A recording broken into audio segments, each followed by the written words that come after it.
Hello bearded bee people, welcome back to Bees. It's the 23rd or 24th, something like that, of July, and I'm out at the new bee yard bringing out equipment so far. Plan for today is to get all of these Nucs into 10 framers so that I have room to bring them more resources if and when they need them. Because as I had done in a video last week, at least one of these out here is way thinner than it should be, so I have other hives that I have to pull that I didn't quite get to that I have to pull from that I didn't quite get to in my round of July splits. It's a little bit too late for splits, but it's not too late for pulling resources from one colony and giving it to another. So that's going to be my plan with those ones that I have to pull from, and they're going to go into these ones, and these ones need to be in 10 framers for that to be possible. So that's the plan. I am going to go get boxes and frames.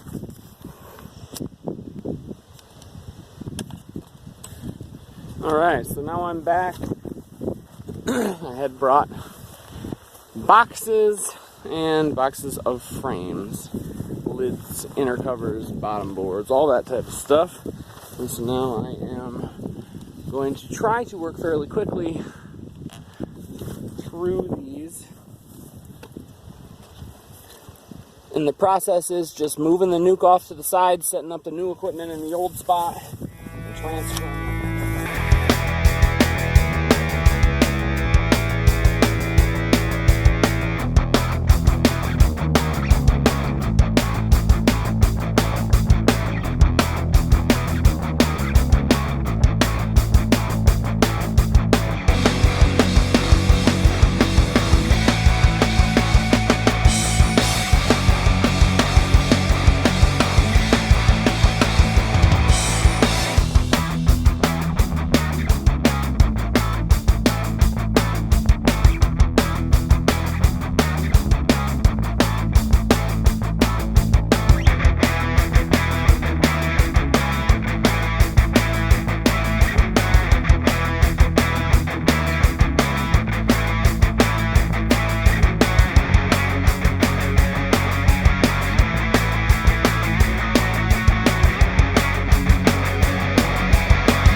Alright, so you guys get the gist. I'm just kind of moving the Nucs out of the way, putting the new equipment in the old spot, transferring the new frames, and the ones that have enough bees and brood and activity, I'm putting in a blank frame right in the center, and the ones that don't and that have kind of dwindled over the last week and a half, I'm just keeping the 5 frames all clustered together as they were in the box. And then tomorrow and the next day I'm going to be pulling the remainder of those split frames out at a couple different yards, and I will be delivering those back here to make these Nucs and these singles now look a lot better. So they all have virgin queens, or at least the ones that I decided to look through do.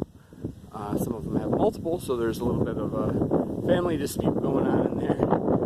But they'll figure that out and they'll get mated up, and I'll give them some bees and brood and more food, and they'll be well on their way to being good, heavy, healthy, and happy singles going into winter. So that's the plan anyway. It doesn't always work out exactly as planned, but I think this one will be just fine. So thanks for watching. Get out there and have some fun with your bees. See ya.